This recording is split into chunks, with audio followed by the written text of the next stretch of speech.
এক শ্রেণীর মানুষ দেখা যাবে সমাজের বুকে কোরআন দিয়ে নামাজ পড়তে ভালোবাসে, কোরআন দিয়ে রোজা করতে ভালোবাসে, কোরআন দিয়ে হজ করতে ভালোবাসে, কোরআন মানুষ মারা গেলে খতম দেওয়ার জন্য খুব ভালোবাসে। রমজান মাসের ভিতরে খতমে তারাবি কোরআন তেলাওয়াত মহব্বত করে, কিন্তু ওই সমস্ত মানুষেরাই কোরআনের আইন চালু হোক সমাজের উপরে এটা চায় না। আসতে জানেন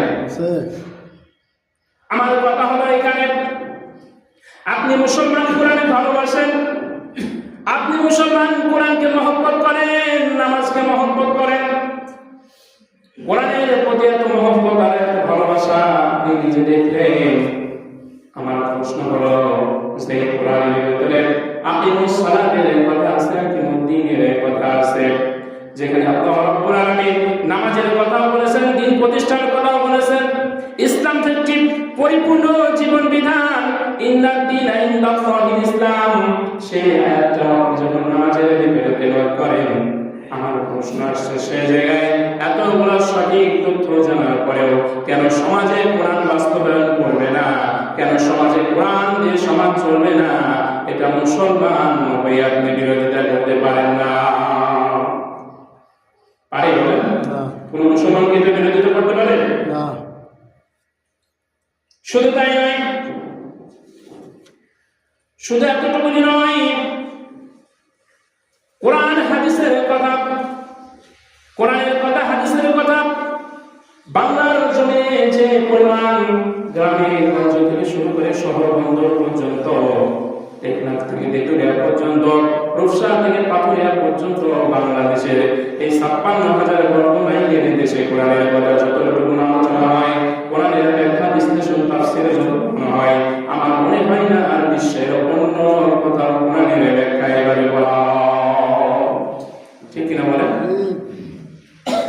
তাহলে এত কিছু হওয়ার পরেও কোরআন নাযিল হয়েছিল জাহিলিয়াতের অন্ধকার আচ্ছন্ন সমাজে, সমাজের মানুষকে মুক্তি দেওয়ার জন্য, সমাজের মানুষকে অন্যায় কাজ থেকে বিরত করার জন্য, সমাজের মানুষকে অশ্লীল কাজ থেকে বিরত করার জন্য, অন্ধকার আচ্ছন্ন ঘুরে ধরা জাহিলি যুগের সমাজ থেকে কোরআন যদি মুক্তি দিয়ে আরো পথ দেখাইতে পারে, এখন পর্যন্ত থেকে ১৪৫০ বছর পরে সেই কোরআনের ক্ষমতা আছে না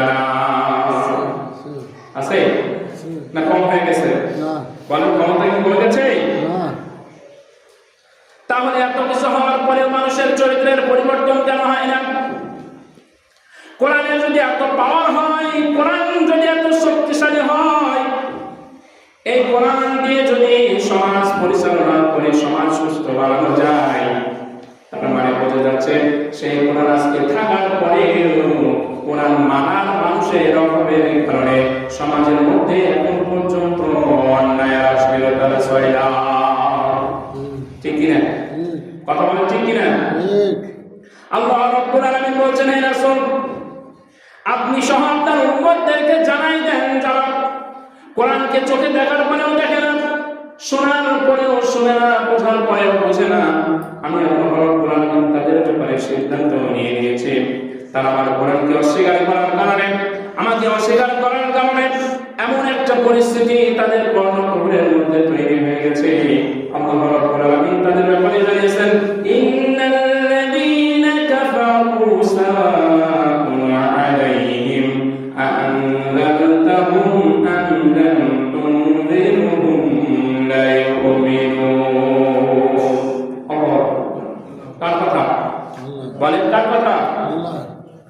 আল্লাহ রাব্বুল আলামিন জানিয়েছেন, হে রাসূল নিশ্চয় যারা অস্বীকার করেছে, নিশ্চয় যারা কুফরি করেছে, নিশ্চয় যারা কপটতা করেছে, তাদের ব্যাপারে আপনি যতই তাদেরকে ইমানের দাওয়াত দেন, তাদেরকে যতই বলেন এদের কখনো এরা লেবাসধারী হলেও এরা কখনো মুমিন হতে পারে না। কার কথা বলেন? কার কথা? আল্লাহ রাব্বুল আলামিন বললেন, নিশ্চয় যারা কুফরি করেছে, মিলান এবার বাংলাদেশের মানুষের চরিত্রের সাথে আমার পাড়া মহল্লার গ্রামের চরিত্রে, মানুষের চরিত্রের সাথে মিলান। আল্লাহ রাব্বুল আলামিন বলেছেন নিশ্চয় যারা অস্বীকার করেছে। এখন আমি বলতে চাই, যে কোরআন দিয়ে নামাজ পড়ছেন, যে কোরআন দিয়ে হজ করছেন, যে কোরআন দিয়ে যাকাত দিচ্ছেন, যে কোরআন দিয়ে খতমে তারাবি করছেন, যে কোরআন মানুষের রূহের মাগফিরাতের জন্য তেলাওয়াত করে আল্লাহর কাছ থেকে নেকি ফায়দা করতেছেন, সেই কোরআন দিয়ে সমাজ পরিচালনা হোক, আজকে যারা অস্বীকার করেছে তারাই হলো কাফের। ঠিক না? কথা বলেন। তার মানে বোঝা যাচ্ছে যে সমস্ত মানুষেরা, যে সমস্ত ব্যক্তিরা কোরআন ভালোবাসে, কোরআন মহব্বত করে, কিন্তু কোরআনের সমাজ পরিচালিত হোক, কোরআনের সমাজ কায়েম হোক, এটা যারা চায় না, তারা নামাজি হলেও তারা কাফের। ঠিক কিনা? কথা বলে ঠিক কিনা? শুধু তাই নয়, আমার রাসূল বললেন, আল্লাহ রাব্বুল আলামিন জানিয়েছেন, হে রাসূল আপনি তাদেরকে যতই বলেন এরা কখনো ঈমানদার হবে না, এরা কখনো মুমিন হবে না, এরা কখনো আল্লাহ হবে না। এর কারণ হলো আমি আল্লাহ রাব্বুল আলামিনের সাথে কুফরি করার কারণে তাদের কলবের ভিতরে তারা রোগাক্রান্ত আর ব্যাধিগ্রস্ত হয়ে গেছে। কেমন ব্যাধি আল্লাহ রাব্বুল আলামিন দিলেন? আল্লাহ সুবহানাহু ওয়া তাআলা তিনি বলেন, খাতামাল্লাহু আলা কুলুবিহিম ওয়া আলা সামিইহিম, আমি আল্লাহ রাব্বুল আলামিন তাদের কলবটাকে রোগাক্রান্ত করে দিয়েছি, ব্যাধিগ্রস্ত করে দিয়েছি। আমি আল্লাহ রাব্বুল আলামিন তাদের কলবের উপরে এমন একটা পর্দা প্রলেপন করে দিয়েছি, যার কারণে এরা কলব দিয়ে ভাববে, এ ভাবার সময় যখন তাদের আজকে দুনিয়ার বুকে না। এরকম আছে না নাই?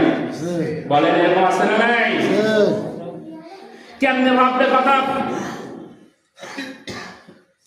সমাজের দিকে তাকাই দেখেন,